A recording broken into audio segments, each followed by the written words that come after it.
আসসালামু আলাইকুম ভিউয়ার্স। এখন রমজান মাস চলছে। ইফতারে ভাজা পোড়া খেতে সবসময় কিন্তু ভালো লাগে না।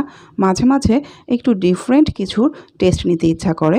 আর সে কারণেই আজকে আমি মুগ ডালের পোলাও রেসিপি নিয়ে চলে এলাম। সাদা পোলাও তো আমরা সবাই খাই। এই সাদা পোলাওয়ের সাথে যদি একটু মুগ ডাল অ্যাড করে নেওয়া যায় তাহলে কিন্তু দারুণ টেস্ট হয়।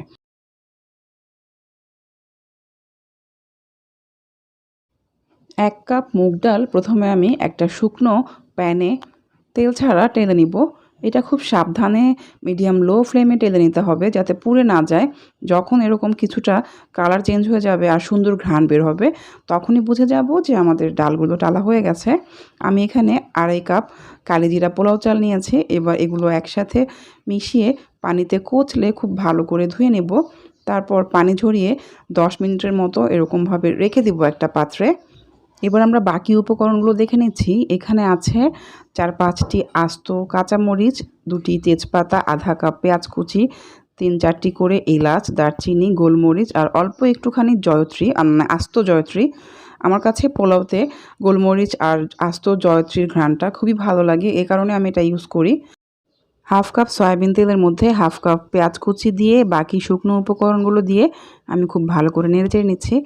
যখন এগুলো একটু ব্রাউন কালার হয়ে যাবে তখন আমি এখানে আগে থেকে ধুয়ে রাখা চাল আর ডাল দিয়ে দিব। দিয়ে 2 থেকে 3 মিনিট নাড়াচাড়া করব। অনেকেই পোলাও চালটা অনেক বেশি সময় ধরে ভাজেন, আমি এটা করি না। কারণ হচ্ছে এতে পোলাওটা অনেক হার্ড হয়ে যায়, সফটনেসটা থাকে না, আমার কাছে ভালো লাগে না। আর 1.5 চা চামচ আদা রসুন বাটা আমি এই চালের মধ্যে দিয়ে দিয়েছি। অনেকে তেলের মধ্যে দেন, তেলের মধ্যে এটা দেই না এই কারণে, তাহলে আদা রসুনের ঘ্রাণটা খুব বেশি ফ্লোরিশ করে, যা পোলাওয়ের ঘ্রাণটাকে ফেড করে দেয়। অনেকে দেখেছি পোলাওয়ের মধ্যে আদা রসুন বাটা ইউজ করেন না।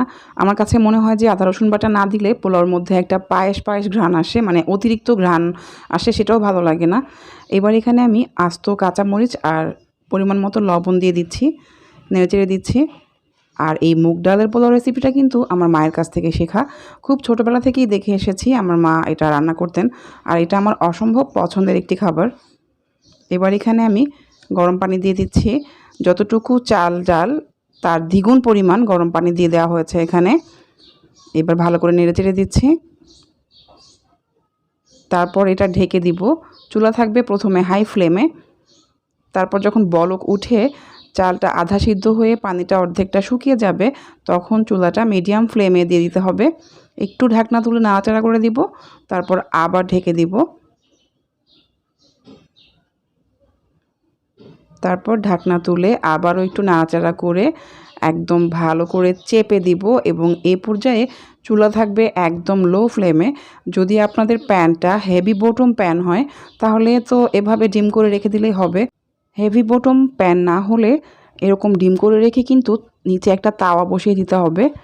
তারপর কিছুক্ষণ পর আমরা ঢাকনা তুলে এখানে 2 টেবিল চামচ ঘি দিয়ে দিব। ঘিটা আপনি চাইলে স্কিপ করতে পারেন। তারপর আবারও একটু নেড়েচেড়ে দিচ্ছি। আমি এখানে কোনো বেরেস্তা ইউজ করছি না, কারণ বেরেস্তা দিলে মুগ ডালের ফ্লেভারটাও ফেড হয়ে যাবে। তারপর ঢেকে রেখে একদম লো ফ্লেমে আরও 5 মিনিটের মতো রেখে দিব। ব্যাস, এই তো একদম ঝরঝরে দারুণ স্বাদের মুগ ডালের পোলাও রান্না কিন্তু হয়ে গেছে। আমি এটা চিকেন ভুনা, ডিম ভুনা আর সালাদের সাথে পরিবেশন করেছি। আপনি চাইলে বিফ, মাটন বা যে কোনো কিছুর সাথে এটা খেতে পারেন। এই ছিল আমার আজকের আয়োজন। সবাই ভালো থাকবেন। আল্লাহ হাফেজ।